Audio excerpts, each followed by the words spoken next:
stand. So you pay at the exit. So sa case ng NLEX and SCTEX, it starts after Marilao all the way to SCTEX. So that's an entirely closed system.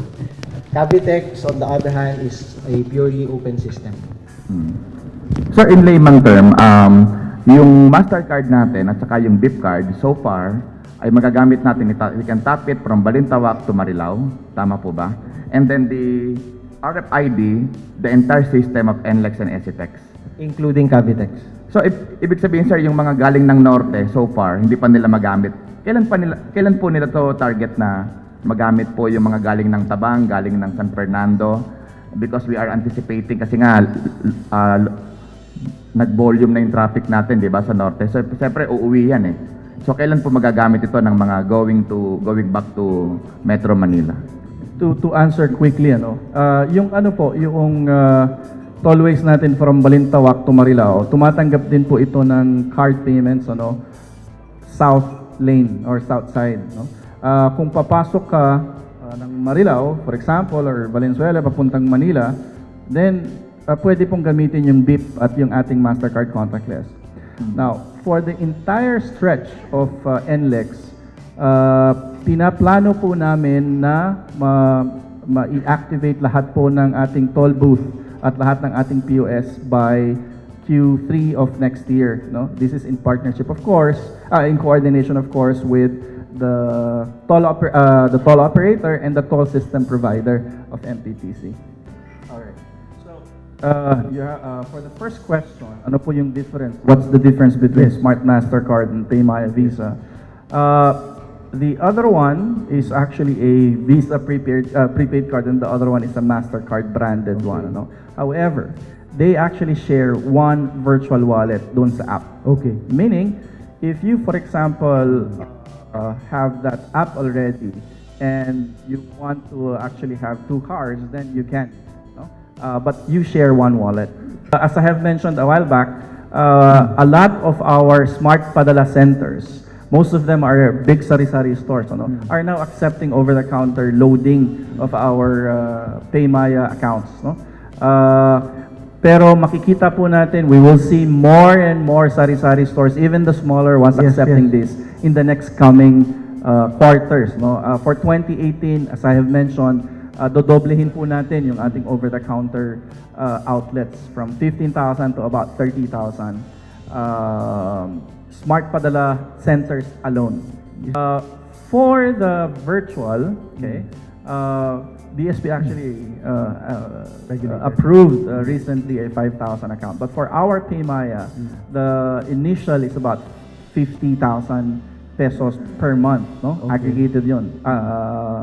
Use and loading for a month. However, there are instances na pwede po natin pataasan yan to 100,000 pesos per month, but aggregated balance.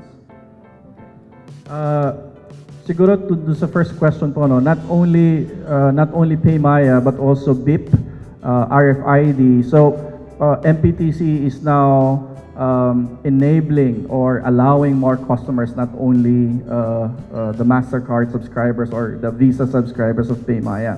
On the second question, what are the other merchants or other acceptance points?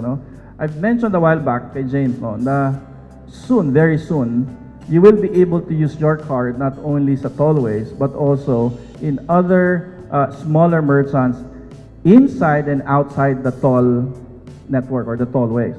Currently, yung card ninyo po, whether it's a Visa or it's a Mastercard, tinatanggap na po yan sa gasoline stations because it's a Visa and Mastercard. For as long as it has a load, and I think for BIP, BIP is also enabling more acceptance in the tollways now.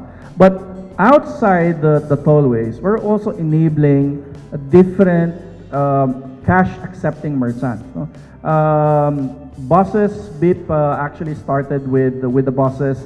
We are also enabling Roros, for example, yung mga ferries natin. We are enabling, of course, we are the only prepaid card accepted in Uber, for example, in taxis. but unfortunately, it's not yet up. But for Grab, it is, no? So, and all other transportation, no? Ang tinitingnan po palagi ni Paymaya, tatlo or apat na industriya, no? Utility, food, transportation, healthcare, of course, no? And these are the biggest expenditure of the Filipino family that we need to enable digital payment. I'll do the easy one. As a beep card, of course, there's no personal identifiable information on a beep card. It's a completely anonymous card. There's nothing to protect. Fortunately, if you lose your card, you lose your cash. Okay, so just don't lose it. So we're not in the business of trying to protect information because we simply don't gather it. More of a challenge for the... Just a quick question, but can anyone electronically steal load, or No. is that possible? No. Because there's no information It's attached. simply on the form factor itself. The load is on the plastic.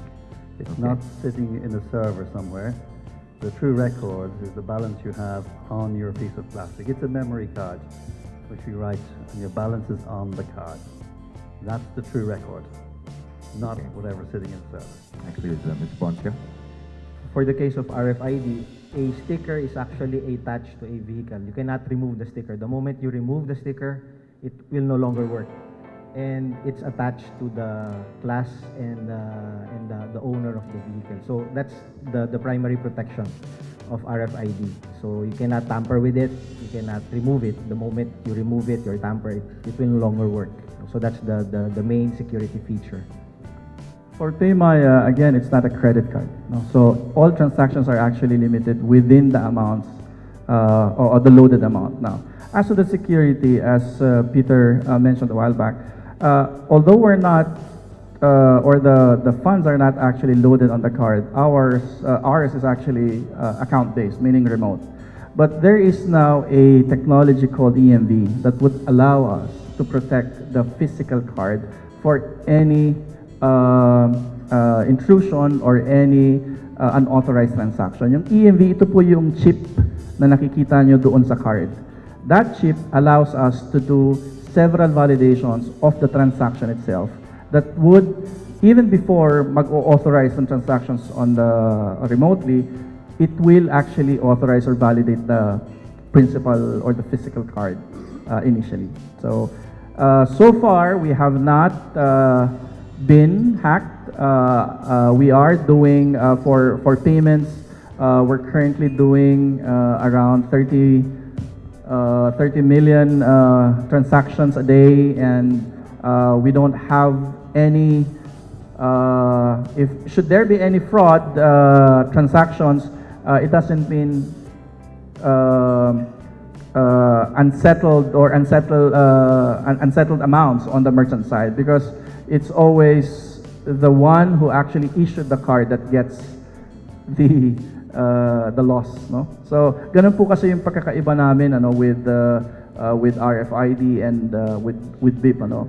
If the Visa and Mastercard is partnering with a lot of banks, no? So hindi lang si Paymaya ang nag-i-issue ng card. Our POS that we've actually deployed in NPTC allows us to accept all types of Visa, all types of Mastercard issued by all issuing banks, partner banks of Visa and Mastercard.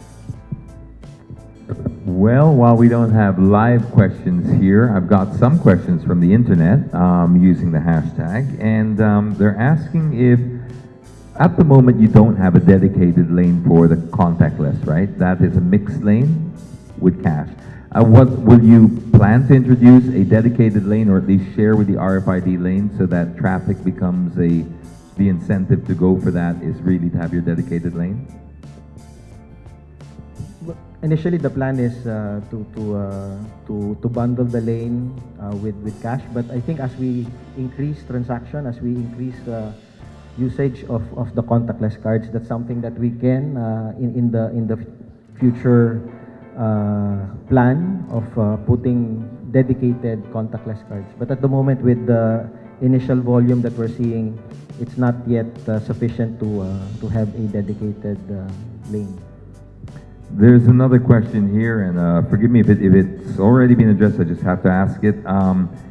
So can we pay with our credit cards as long as it has a tap option, or do you have to specifically get this credit card with the tap option? Answer is yes, for as long as it has the pay pass or the pay wave for Visa, contactless sign. Ito po yung parang signal na sign on the card, then yes.